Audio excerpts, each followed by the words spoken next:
1, go. Careful. What are you doing? Are you okay? Hello and welcome to Power Drifting, the Rally Game Podcast bonus stage, a shorter than usual episode in which one of your regular presenters, either me, Tom, or my co-driver, Mike, take you on a whistle-stop tour of a rally title that's maybe a little less well-known, or one that perhaps the other presenter hasn't played. This time, things take a slight deviation as we go off the beaten track, into the woods, into the wilderness, as it were, by looking at a game that isn't actually out yet, but was brought to my attention via a playable demo, very playable demo at that. The game is interestingly titled Art of Rally, and it's a sort of minimalist indie rally game that's doing things a little bit different. You ready? Let's go. The age of the supercar has arrived. Four-wheel drive and turbocharging are the keys to success, and all future serious contenders must heed the warning.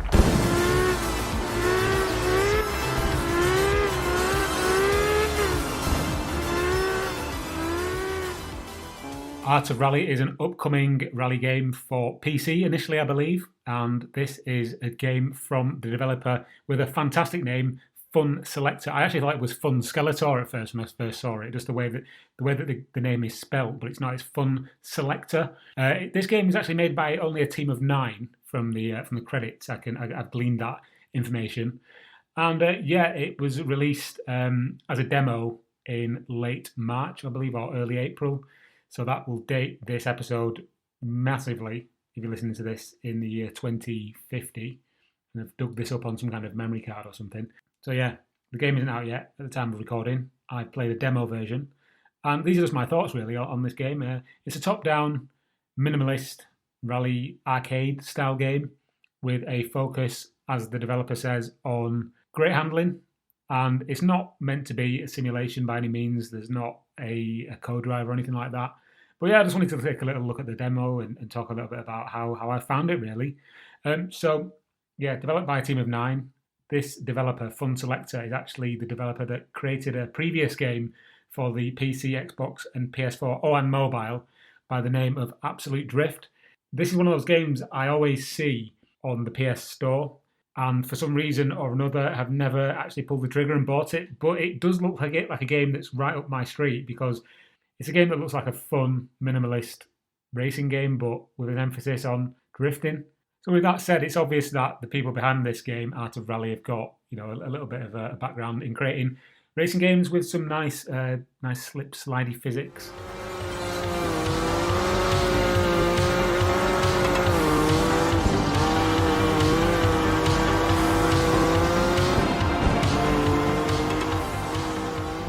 I'm going to read you some of the features from the actual website now. This is artofrally.com. The features for the actual final game read thus. So you can progress through the golden years of rally in the career mode, 50 plus iconic rally cars from the 60s, 70s, 80s, Group B, Group S and Group A. Completely overhauled handling from the car physics system of Absolute Drift, so there's that one answered. 60 rally stages in Finland, Sardinia, Norway, Japan and Germany. Repair performance damage between stages. Daily and weekly challenges with leaderboards, and an original soundtrack by Tatriel. I'm not sure who Tatriel is, but just from playing the demo, I can tell you that the soundtrack in this game is absolutely banging. It's really, really cool. So yeah, as soon as I put this game on and that soundtrack started, I thought, yeah, this is going to be good. And then you get this kind of minimalist menu system. A lot of the options are blanked out in the demo because obviously it is just a demo, but you can see from the blurb on the website and the grayed out features in the main menu that there's probably going to be quite a lot in this game, quite a lot of stuff to mess around with and have a play through. What kind of drew me to this was the fact that it's got rally cars from throughout the ages, and that's always a nice thing to include. Things like Dirt Rally 2 have that, and that's really a nice thing to have to ease you into the later, faster rally classes. It's always nice to be able to get to grips with the handling model with a 60s Mini or something, and just kind of ease yourself in, really, yeah.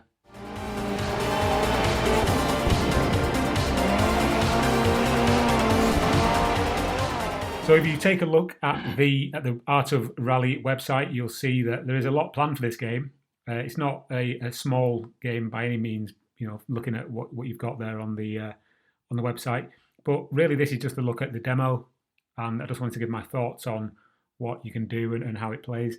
So yeah, from the get-go, you've only got one single stage available in the demo. It does say on the main intro screen that this is a demo made from a full game over 1 week, so it may not run well on lower end machines. For the sake of this, I'm running it on a MacBook Pro from 2017 under Mac OS Catalina. I've got 8 gig of RAM. I don't have any special extra graphics hardware other than what was in this. I think it's an Intel Iris or something like that. So I did have to put it down to the low settings. I think it goes down to lowest. There's like lowest, low, medium, high, and then highest. And all that does really is improve the sort of fidelity of the different trackside objects and the lighting effects. But it looks all right. I mean, this game is definitely going for the kind of low poly, very simplistic visual style. So I don't think it really matters if you put the graphics on high or low. It still looks pretty similar, to be honest. It's just having a few nicer little effects that are included in the higher settings. But yeah, as this is a demo, you only get the single stage to play through. And it is set in Finland, which is always nice. Myself and Mike, we've always said that Finland is one of our favourite stages in the World Rally Championship, especially in game form. So to see that they've included the Finland stage or the Finland environment for the demo is quite nice. It seems like to me that every time you play the game, it kind of randomizes the 2 variations of the track that you get to play on. So you'll get a rainy or a night version, and then if you back out and then go in again, you'll get like an afternoon or a morning version. So that's quite nice that they've changed up how the environment changes with each play of the single stage that they've given you to test out how the game works. The key thing here, though, as in a lot of rally games, is the way that the cars handle. You only get 2 cars. You get a Group B and a Group S car. The Group S car is the retro version of the Ford Escort, and the Group B car is I think it's the MG Metro.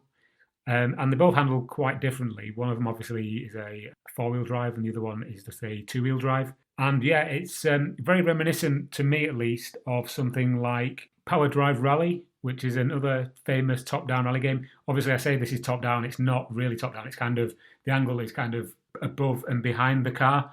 But as the car kind of meanders around the track, the camera angle kind of rotates around it as well.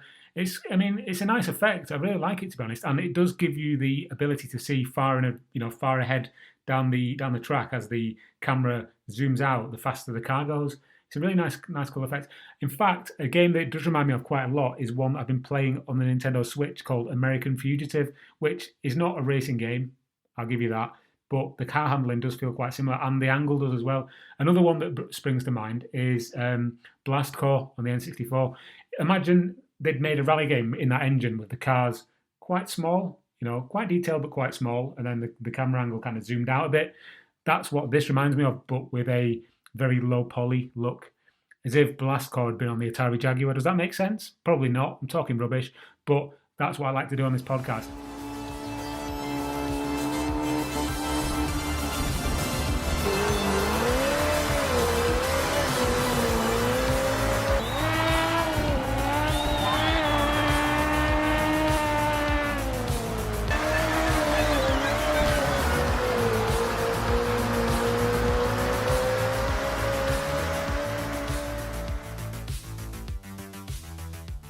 Yeah, so the handling is superb, really.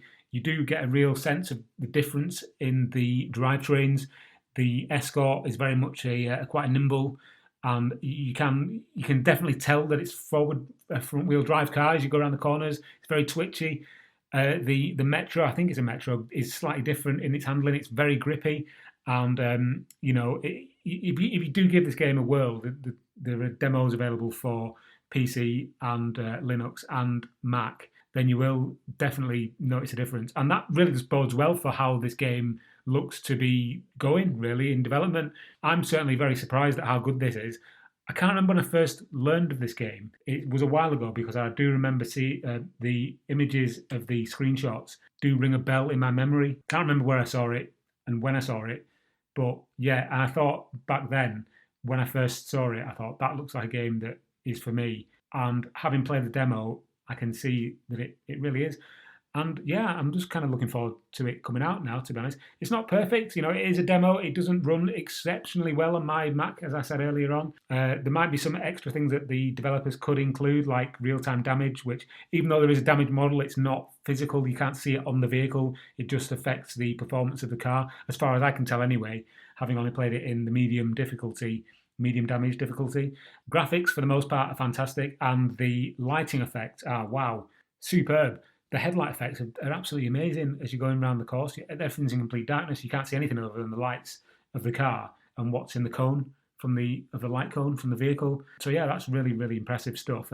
Especially as you're going around corners, you see trees and the shadows of the trees being cast by the headlights. Really cool stuff. I did look at the comments on the Itch.io website, because that's one of the services this is actually offered through as a demo.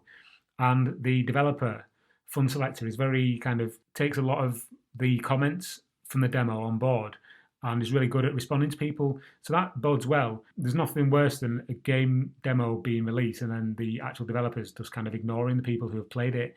Surely that's what it's all about, putting a demo out so that the community can play it, give you feedback, what's good, what's not so good, and then they can tailor it as to how the community reacts.